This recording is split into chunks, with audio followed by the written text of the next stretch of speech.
Sud Radio, le grand matin week-end, 6h-10h, Maxime Liédo. Mais qu'est-ce qui se passe à l'Assemblée nationale quand on voit ce qui s'est passé ces derniers jours, ces dernières heures, l'alliance des contraires, des victoires historiques pour reprendre notamment le terme de Marine Le Pen concernant la dénonciation des accords de 68 et encore là, un dodo et puis s'en va, c'est-à-dire qu'on s'arrête sur la taxe Zuckman qui est rejetée et on se réveille. À quoi assiste-t-on? À un retour de l'ISF. Bonjour Wally Bordas.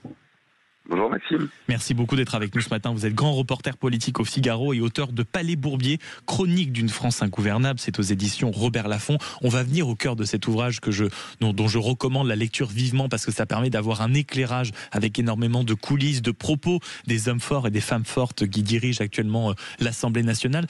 Un mot d'abord sur l'actualité instantanée, ce qui se passe depuis plusieurs heures en réalité. Est-ce que vous, qui suivez ces débats parlementaires à la minute près pour le Figaro, est-ce que vous attendiez à de tels événements, que ce soit la dénonciation des accords de 68 par le Rassemblement national, que ce soit un retour de l'ISF, parfois des alliances contraires, tout ça vous l'aviez prévu, vous l'aviez imaginé, Wally Bordas? Alors oui, parce que effectivement, on est depuis 1 an et demi dans une Assemblée nationale totalement imprévisible, avec forcément de nombreuses surprises chaque jour. Donc effectivement, tout ça c'est plutôt prévisible, même si effectivement on ne sait pas quelles surprises vont arriver. Sur les accords de 68, on ne s'attendait pas forcément à une victoire historique du Rassemblement national, même si elle n'est que symbolique finalement. Et hier soir, on ne s'attendait pas forcément à ce vote-là sur la fortune improductive, sur le nouvel impôt sur une fortune improductive. Mais en fait, ce qu'il faut aussi se dire pour prendre un peu de recul, c'est que tout cela n'est que un vaste théâtre, que tous ces votes ne sont pas forcément la réalité, parce que là, notamment sur le budget, on sait qu'il y a une navette parlementaire, on sait que le processus est encore long avant que le budget soit adopté. Donc, tout ce qu'on peut voir surgir sur des votes ne sont pas forcément définitifs. En revanche, ils sont peut-être le reflet d'une tendance qui traduit peut-être quelque chose d'encore un peu plus important d'une certaine manière que la réalité, c'est-à-dire la tendance de fond des partis, que ce soit d'un point de vue social, que ce soit d'un point de vue fiscal, que ce soit cette passion de l'impôt. Ça dit aussi peut-être quelque chose de profond, d'une vision de la société, non? Ce qui est sûr, c'est qu'on a quand même une majorité à l'Assemblée nationale pour augmenter les impôts des Français.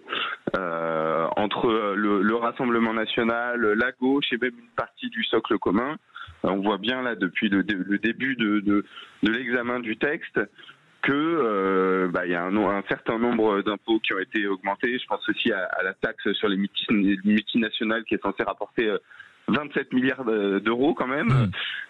Donc effectivement, on a cette majorité-là. Après, est-ce que à la fin la copie ne sera pas largement revue, et est-ce que finalement on reviendra pas à la copie du gouvernement qui prévoyait certaines hausses d'impôts mais pas autant? Moi, c'est plutôt mon hypothèse. Wally Bordas, vous êtes grand reporter politique au Figaro et vous signez ce livre dont je recommande la lecture, Palais Bourbier, chronique d'une France ingouvernable. Et justement, j'aimerais qu'on s'y plonge précisément en rapport avec l'actualité. Notamment, hier, la une, c'était ce vote inédit, certes symbolique, mais victoire pour le Rassemblement national, historique, a même utilisé Marine Le Pen comme terme. On a vu quand même une alliance de certains partis et on sait que ça s'est joué à une voix près, voix notamment de Sébastien Chenu, qui est vice-président de l'Assemblée nationale, dont vous parlez beaucoup dans le livre.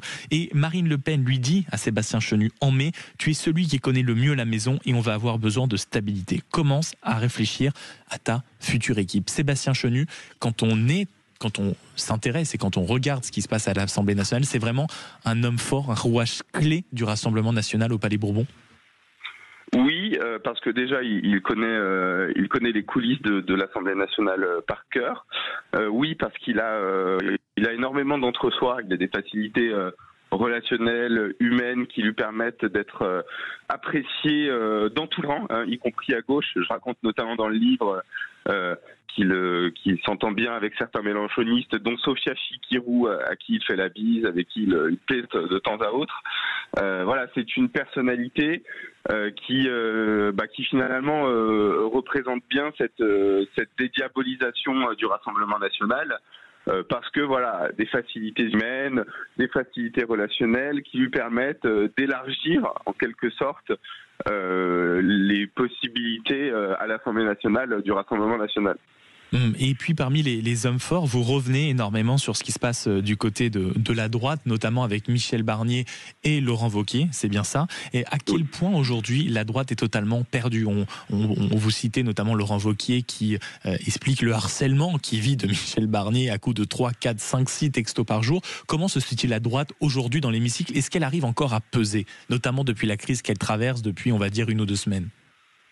Je trouve qu'elle arrive à peser. Je trouve qu'elle arrive à peser et que elle a un tout petit nombre à l'Assemblée nationale. Ils sont seulement 50 députés tout juste.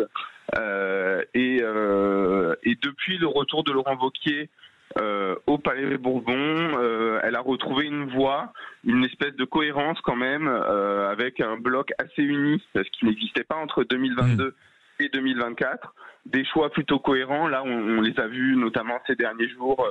Obtenir des victoires sur le budget, notamment sur la défiscalisation des heures supplémentaires. Cette semaine, sur le vote sur la dénonciation des accords de 68, ils ont aussi voté d'une seule voix.